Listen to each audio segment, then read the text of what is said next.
보겠습니다. 구약성경 잠언 17장 3절 말씀 한 절입니다.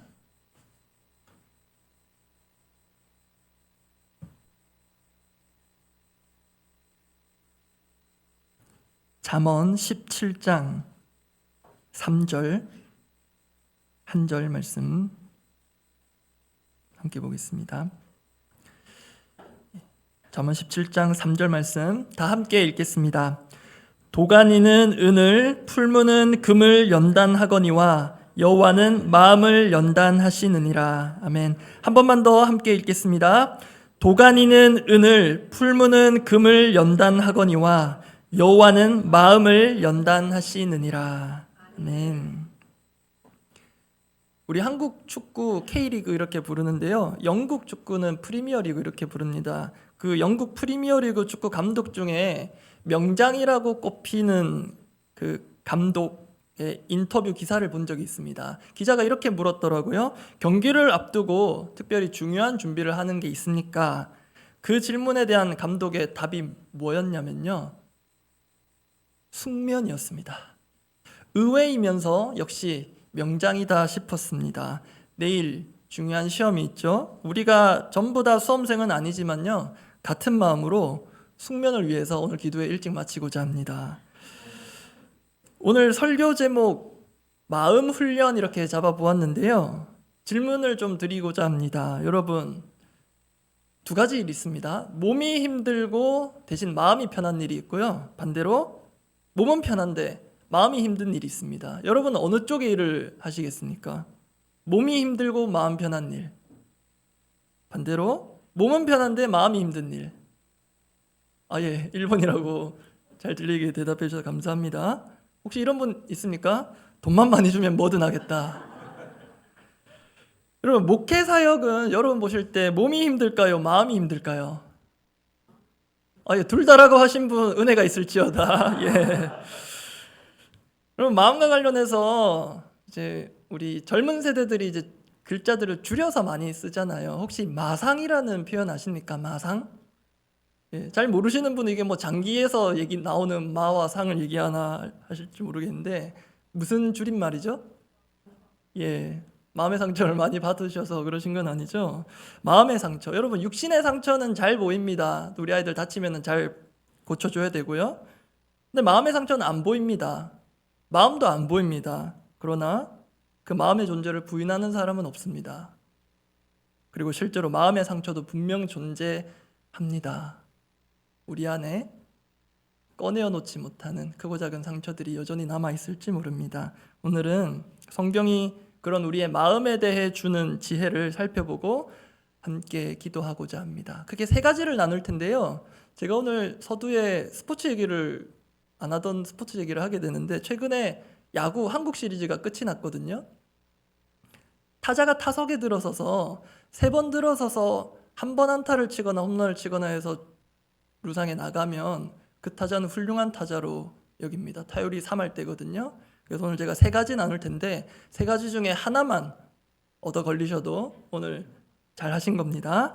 본문 자체가 주는 마음에 대한 지혜 3가지를 살펴볼 텐데요. 오늘 본문은요 한 구절이기도 하고 이 본문 자체를 잘 들여다보면 마음에 대한 지혜가 엿보입니다. 그 첫 번째입니다. 본문 자체가 주는 마음에 대한 지혜 첫 번째는 마음 훈련은 강도가 높다라는 것입니다. 특히 하나님께서 하시는 이 마음 훈련입니다. 오늘은 여러분 본문을 히브리 원문을 가지고 좀 살펴보려고 합니다.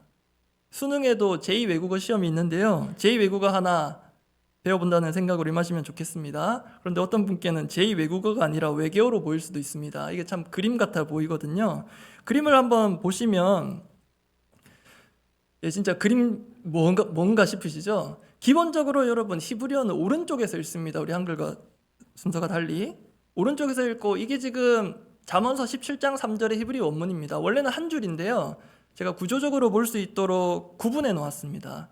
실제로 본문은 운문의 형태로 기록되어 있습니다. 잠언이 시가서에 속해 있다는 거 아시죠?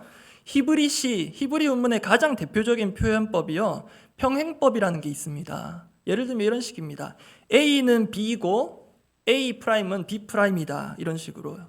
비슷한 의미를 가지는 다른 단어를 사용합니다. 그렇게 해서 결국은 하나의 뜻을 강조해서 전달하는 방법이 평행법입니다. 그래서 이 본문을 구조적으로 구분하면 보이시는 대로 세 개의 행으로 나눌 수 있습니다. 한글 성경에 나온 번역을 밑에 붙여놨습니다. 도가니, 은, 풀무, 금, 그리고 연단하다, 마음, 마지막 단어가 여호와입니다. 여러분 내일 수능이니까 또 질문 드립니다. 여기서 솔로몬이 전하고자 하는 핵심적인 의미는 몇째 줄에 있을까요? 마지막 줄에 있겠죠? 그런데 이 마지막 줄의 의미를 보강해 주는 것이 첫째, 둘째 행입니다. 그게 평행법입니다. 그래서 세로로 한번 묶어서 이제 보려고 합니다.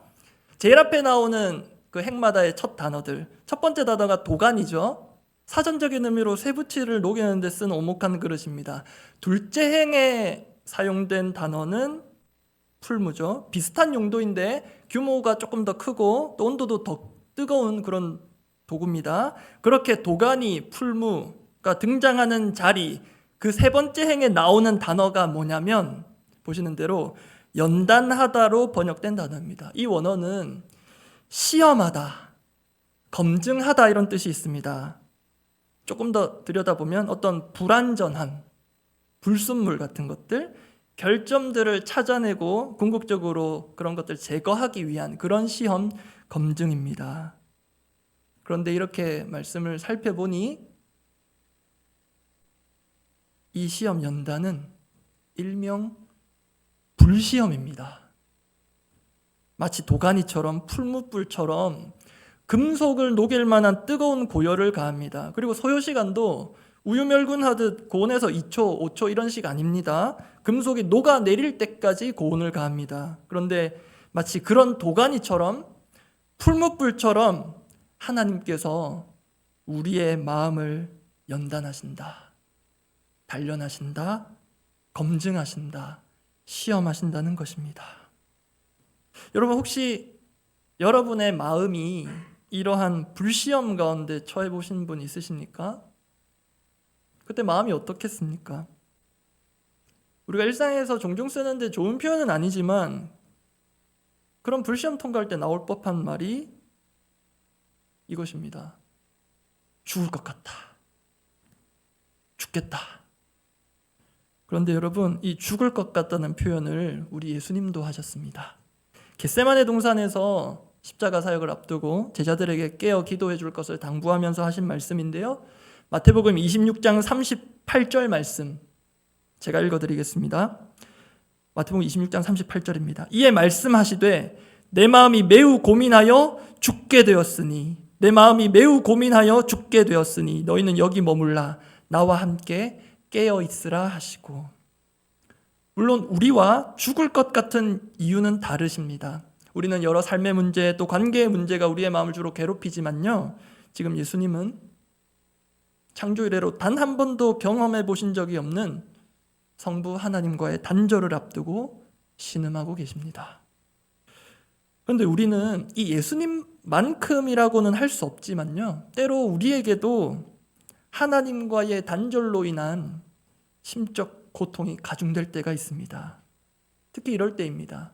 내가 지금 너무 힘든데, 진짜 죽을 것 같은데 하나님마저도 침묵하시는 것 같을 때, 지금 우리가 새벽에 묵상하고 있는 욥이 대표적입니다. 대표적인 구절 한 구절만 가져와 봅니다.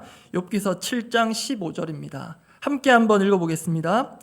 이러므로 내 마음이 뼈를 깎는 고통을 겪느니 차라리 숨이 막히는 것과 죽는 것을 택하리이다. 욥은 말할 수 없는 고난을 겪었습니다. 근데 그것들은 외부적인 것이었습니다. 분명 큰 아픔이지만 전 재산 잃고 전 자녀들 잃고 건강마저 잃었습니다. 그런데 지금 욥이 고백하기를 가장 힘든 건 마음이라고 합니다. 욥도 지금 죽겠다, 죽을 것 같다, 죽는 게 낫다라고까지 합니다. 이런 마음의 불시험들 경험해 보신 분 있습니까? 오늘 제가 낮에 조금은 엉뚱한 시간을 보냈는데요. 여러분, 우리 건물에 마음 수련이라는 이름을 걸고 있는 장소 어딘지 아십니까? 이 지하주차장이 아니죠. 주차장 3층에서 그 입구가 있는데요. 제가 평소에 여기 대맥주차 빌딩 올 때부터 궁금했습니다. 저기는 어떤 곳일까? 특히 제 마음이 심히 요동칠 때 저도 저기 가면 도움을 받을 수 있을까? 그러다가 오늘 마음에 대해서 다루니까 저기 한번 가봐야 되겠다. 가보면 어떨까? 제 아내에게 물었더니 막 웃더라고요. 그래서 허락으로 알고 오늘 가봤습니다. 가보신 분 혹시 있으십니까? 갔더니 교회로 치면은 권사님 같은 분이 한 분 나오셔가지고요.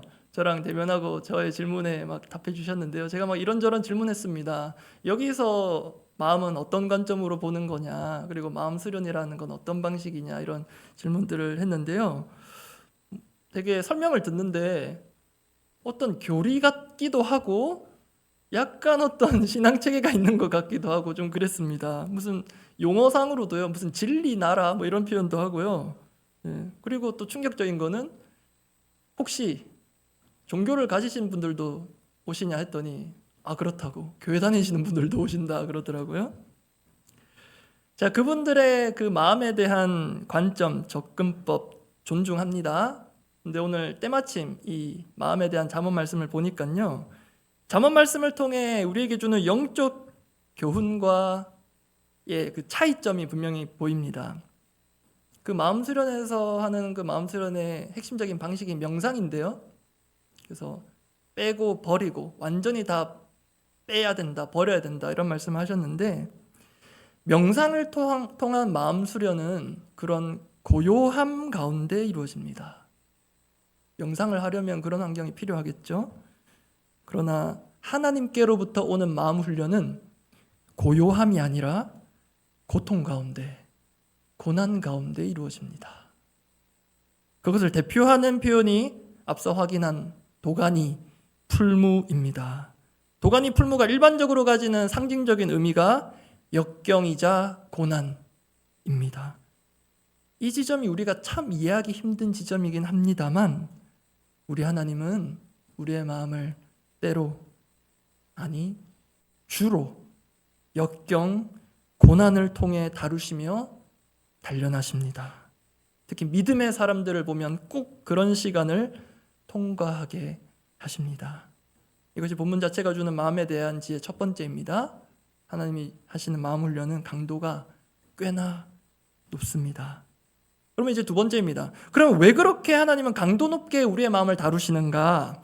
그 이유가 두 번째와 관련이 있습니다. 본문 자체가 주는 마음에 대한 지혜 두 번째, 마음은 은금보다 귀하다입니다. 마음은 은금보다 귀하다. 앞서 보셨던 히브리 원문 다시 한번 더 보겠습니다. 이번에는 둘째 열을 보겠습니다. 은이 나오고요, 그 다음 금이 나옵니다. 참고로 여러분 주의 깊게 보시는 분은 두 번째 열에 다 앞에 글자가 한글로 치면은 기역 비슷하게 생겨서 똑같다 보이실 텐데요. 저게 이제 저 단어는 아니고 영어로 치면은 to에 해당합니다. 그러니까 의미를 부여하자면 도가니는 은을 위해 또는 은혜 뭐 이런 뜻입니다. 풀무는 금을 위해, 금에. 은, 금 둘 다 귀금속인데요. 앞서 설명드린 평행법 기억하신다면 더 가치 있는 것이 그 다음에 나옵니다. 그죠? 은, 금. 그 다음 자리에 나온 것이 무엇이죠? 마음입니다. 그래서 이 구조 자체가 보여주는 의미입니다. 마음은 은보다, 금보다 더 귀하고 가치 있는 것이다. 바로 여기에 하나님이 우리의 마음을 강도 높게 훈련하시는 이유가 있습니다. 그렇게 해야 할 만큼, 그만큼 우리의 마음이 귀하고 가치 있는 것이기 때문입니다. 여러분, 사실 성경은요, 우리의 마음에 그렇게 주목하고 우리의 마음을 지킬 것을 권면합니다. 대표적인 구절 두 가지만 보려고 합니다. 잠언 4장 23절 말씀, 너무 유명한 말씀이죠. 함께 읽어보겠습니다. 모든 지킬 만한 것 중에 더욱 내 마음을 지키라. 생명의 근원이 이에서 남이니라. 저 개인적으로 마음이 흔들리고 요동할 때 되뇌이는 말씀 중에 하나입니다. 성경은 우리의 마음을 생명의 근원으로 봅니다. 그래서 실제로도 그렇고요. 마음이 살아야 진짜 살 것 같습니다. 반대로 마음이 죽어가면 진짜 사람이 죽어가는 것처럼 보입니다. 그렇지 않습니까? 그런데 마음을 지키려고 애쓰신 분은 아실 것입니다. 여러분, 마음 지키는 게 쉬운 일입니까? 누군가에 의해, 무언가에 의해 그 자그마한 하나에도 자극받아서 요동치는 이 마음을 지키는 게 정말 어렵습니다.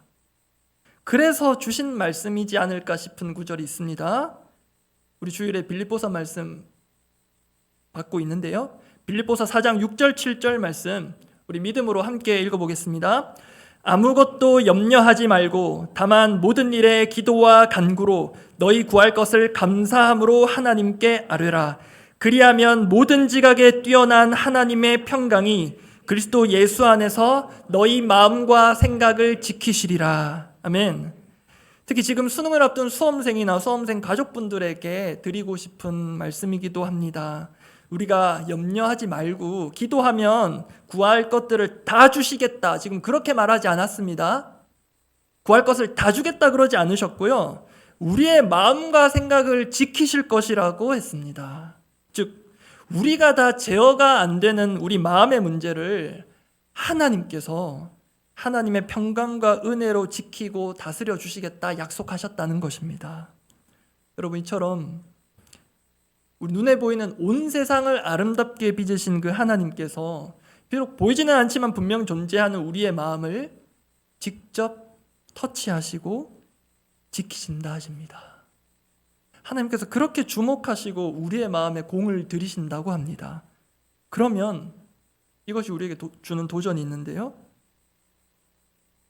그런 분이 하나님이라면 우리는 얼마만큼 우리 자신의 마음을 훈련하고 지키는 일에 마음 들이고 있는가입니다. 마음은 은보다 금보다 귀하다라는 것이 본문에서 자연스럽게 발견되는 두 번째 지혜였습니다. 그런데요, 저를 포함한 우리 어른들의 일상적인 훈련, 단련은 내면의 훈련보다는 겉으로 드러나는 몸 또는 몸매에 치중하는 경향이 있는 것 같습니다. 그리고 우리 자녀들은 내면의 건강함보다는 지금은 그런 건 챙길 때가 아니고 지성적인 면의 성적 향상에 또 치중되는 것 같습니다. 그래서 이 두 번째 지혜, 마음은 은금보다 귀하다라는 이 두 번째 지혜는 곧 우리에게 도전으로 다가오기도 합니다. 내 마음은 은금보다도 더 귀하다고 하는데 실제로 나는 은금만큼 귀하게 여기고 다루고 하나님 손에 재련되고 있는가 점검할 필요가 있겠습니다. 이제 마지막 세 번째입니다. 본문 자체가 주는 마음에 대한 지혜의 마지막 세 번째, 마음은 믿음으로 다뤄질 수 있다입니다. 이 세 번째는 함께 한번 읽어보겠습니다. 마음은 믿음으로 다뤄질 수 있다. 제가 설교 초두에 말씀드린 그 마음 수련이라는 그곳요, 내걸어놓은 포스터 이런 문구들 1층에도 붙어 있고요. 보시면 나름 의미 있고 깊이 있는 문구들도 있습니다. 오늘은 이런 문구를 봤거든요. 마음이 문제다. 그리고 밑에 빼기가 답이다. 다 덜어내라고 계속 강조를 하시더라고요. 마음이 문제다. 근데 진짜 그런 것 같습니다, 여러분. 그런데 우리 믿는 이들은 이렇게 조정할 필요가 있어 보입니다. 마음은 믿음의 문제다. 마음이 문제이기도 한데요, 우리는 나아가서 그 마음은 결국 믿음의 문제다. 마음은 믿음의 영역에서 재조명할 수가 있고요, 또 믿음으로 많은 부분 다뤄질 수 있습니다. 그게 세 번째 지혜인데요, 외계어 같은 히브리 원문 한 번만 더 마지막으로 보겠습니다. 세 번째 열, 위에 두 군데는 없지만 마지막에 자리하고 있는, 그래서 가장 중요해 보이는 단어, 실제 발음은 야훼, 그러나 읽을 때는 하나님을 경외하는 마음으로 아도나이라고 읽는 하나님이라는 이름, 여호와라는 히브리어입니다. 즉 마음 훈련에 있어서 핵심은 그 훈련의 주체가 여호와 하나님이시라는 것입니다. 은금을 다루는 것은 관련 전문가가 하는 것입니다. 근데 여러분, 지금 마음을 만지는 전문가도 있습니다. 마음 수련도 있고요. 전문의들도 있습니다. 그러나 마음을 만드시고 마음을 주목하시고 단련하시는 하나님이 우리에게는 최고의 전문가십니다. 그 하나님께서 그러면 우리의 마음을 어떻게 보시는지, 어떻게 다루시는지 알 필요가 있겠죠. 대표적인 구절, 예레미야 17장 9절 10절 말씀. 제가 먼저 9절 읽어드리겠습니다. 예레미야 선지자 통해서 하나님께서 마음에 대해 말씀하십니다. 만물보다 거짓되고 심히 부패한 것은 마음이라. 누가 능히 이를 알리오마는. 10절은 함께 읽어보겠습니다. 나 여호와는 심장을 살피며 폐부를 시험하고 각각 그의 행위와 그의 행실대로 보응하나니. 10절에 있는 심장으로 번역된 단어가 마음과 같은 히브리 원어입니다.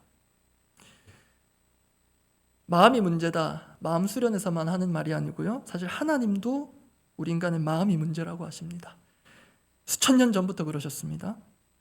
사람이 하나님과 같이 되고자 하는 그 마음에서 인류 최초이자 최악의 범죄가 발생했습니다. 예수님도 십계명을 다루시면서요, 마음으로도 얼마든지 가늠 도적질이 가능하다고 하셨습니다. 그래서 하나님께서는 그 마음으로부터 시작되는 근원적인 해결책을 성경 곳곳에서 제시하시는데요, 신약 성경에서 대표적인 구절 또 한 구절 확인합니다. 로마서 12장 2절 말씀입니다. 함께 읽어보겠습니다. 너희는 이 세대를 본받지 말고 오직 마음을 새롭게 함으로 변화를 받아 하나님의 선하시고 기뻐하시고 온전하신 뜻이 무엇인지 분별하도록 하라. 여기서 로마서의 구조에 대해서 간략히 참고로 말씀드리면, 로마서는 1장부터 11장까지 나눌 수 있고, 그리고 12장부터 나머지 16장까지로 구분됩니다. 11장까지는 그리스도인의 믿음을 다룬다면요, 12장부터는 그리스도인의 생활을 다룹니다. 그런데 그 전환점에서 지금 보셨다시피 중요하게 등장하는 것이 바로 마음입니다. 너희는 이 세대를 본받지 말고 오직 마음을 새롭게 함으로 변화를 받아 하나님의 선하시고 기뻐하시고 온전하신 뜻이 무엇인지 분별하도록 하라. 아까 구약에서 확인했듯이 만물보다 부패한 마음이기에 그 마음을 보시는 하나님께서 우리의 마음을 다루신다는 것은 결국은 그 마음이라는 게 믿음의 영역으로 연결된다는 것입니다. 믿음과 우리의 생활, 우리의 신앙과 신앙생활의 그 연결고리에 하나님께서 마음을 다루십니다. 즉 믿음으로 우리의 마음을 제어할 수 있다는 것. 결국 우리의 마음도 믿음의 문제입니다. 우리의 마음은 믿음과 그렇게 연결되어 있습니다. 다만 분명히 마음에 대한 여러 가지 접근법들이 있습니다. 개선의 길들도 여러 가지 있겠습니다. 그런 것들을 부정하는 것 아닙니다. 그런데 믿는 우리에게는 정말로 중요한 길이 하나 더 열려 있습니다. 그것은 믿음으로 우리의 마음을 들여다보는 것, 다르게 얘기하면 하나님을 향한 믿음, 또 반대로 하나님께서 우리에게 주신 그 믿음의 눈으로 우리의 마음을 새롭게 들여다보고 재정비하는 것입니다. 말씀 정리합니다. 이미 다 아시는 사실입니다. 하나님께서 우리의 마음을 보신다, 우리의 중심을 보신다. 그런데 여러분, 이것도 저의 엉뚱한 생각일지 모르겠는데요, 지금 여러분의 마음속을 한번 생각해 보십시오. 아무도 모르는, 아무에게도 보여준 적 없는 내 마음속을 하나님께서 들여다보시면 저는 그런 생각을 해본 적이 있습니다. 냄새 나시지 않을까? 방향제 뿌리고 향수를 뿌리고 사람들 앞에서는 그럴 수 있는데요, 하나님께서 제 옷 속을, 제 마음 속을 들춰보시면 악취가 나시지 않을까? 그래서 힘드시지 않을까? 우리가 마음이 힘들어서 힘든 것도 힘든 거지만 우리의 비정상적인 마음 상태를 주목하여 살피시는 하나님 아버지, 그때마다 너무 힘드시지 않을까? 그런 엉뚱한 생각을 해보았습니다. 여기에 동감하시는 분이 있다면 그 힘드신 하나님의 짐을 우리가 감히 조금이나마 덜어드리는 방법이 있어 보입니다. 사람들에게는 가릴 수 있고 숨길 수 있고 때로 아닌 척 할 수도 있을진 모르나 하나님 앞에서 우리 마음을 한 번쯤은 고스란히 열어 보이는 것입니다. 내 마음의 상태를 하나님 앞에 낱낱이 아뢰어 드리는 것입니다. 실은 내 마음이 평안보다는 불안이 가득했음을, 선함보다는 악함이 가득했음을, 겉으로는 웃고 있지만 속으로는 비수를 품고 있었음을, 그리고 하나님 손에 다루어지는 불시험이 아니라 사람에 대한 불만과 내 마음의 아픈 부분을 건드린 그 사람 때문에 속이 부글부글 불처럼 끓어오르는 것을 하나님 앞에 모두 다 쏟아내는 것입니다. 요한계시록 말씀에 보면 하나님은 우리의 마음을 두드리신다고 합니다. 볼지어다 내가 문 밖에 서서 두드리노니 열면 들어가겠다고 하셨습니다. 지금껏 내 마음을 알아줄 것 같은 사람들에게 수도 없이 내 마음을 열어보였지만 한 번도 제대로 해소된 적이 없는 그 마음의 문제, 우리 하나님 앞에 한 번이라도 제대로 열어보는 이 밤이 되기를 원합니다. 함께 기도하겠습니다.